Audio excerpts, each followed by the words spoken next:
ये मेरा अभिमान है, जी हाँ ये मेरा संविधान है। नमस्कार, मैं श्वेता सिन्हा मधेपुरा से भारतीय संविधान के 75 वर्ष पर अपना विचार प्रस्तुत करने हेतु उपस्थित। भारतीय संविधान के 75 वर्ष की यात्रा गरिमापूर्ण रही है। अनेक उतार चढ़ाव और बाधाएं के बाद विश्व का सबसे बड़ा लिखित संविधान 1950 में लागू हुआ था। विश्व के लिए प्रेरक रहा है, तभी तो आज भारत मदर ऑफ डेमोक्रेसी के रूप में जाना जाता है। हम सिर्फ विशाल लोकतंत्र हैं, इतना ही नहीं बल्कि हम तो लोकतंत्र की जननी हैं। हमारा टैगलाइन कि हमारा संविधान और हमारा सम्मान, हमारा संविधान हमारा सम्मान। हमारे संविधान में निहित न्याय, समानता और स्वतंत्रता के सिद्धांतों को कायम रखने के लिए भारत की अटूट प्रतिबद्धता को दर्शाता है।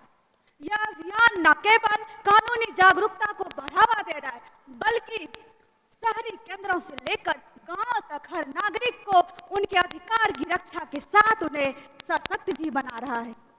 क्योंकि जब तक भारत का हर नागरिक अपने कर्तव्य और अधिकार को लेकर सशक्त नहीं बनेगा, तब तक भारत के संविधान की आत्मा सशक्ति रहेगी।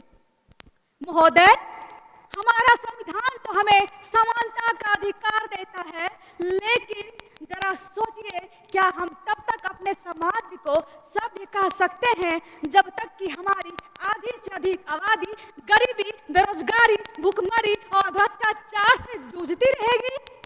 बेरोजगारी इतनी कि हमें यह सोचने पर मजबूर कर दे कि कलम किताबें कमरा सन्नाटों का शोर, कलम किताबें कमरा सन्नाटों का शोर, ना जाने कैसा होगा अपना आने वाला दौर।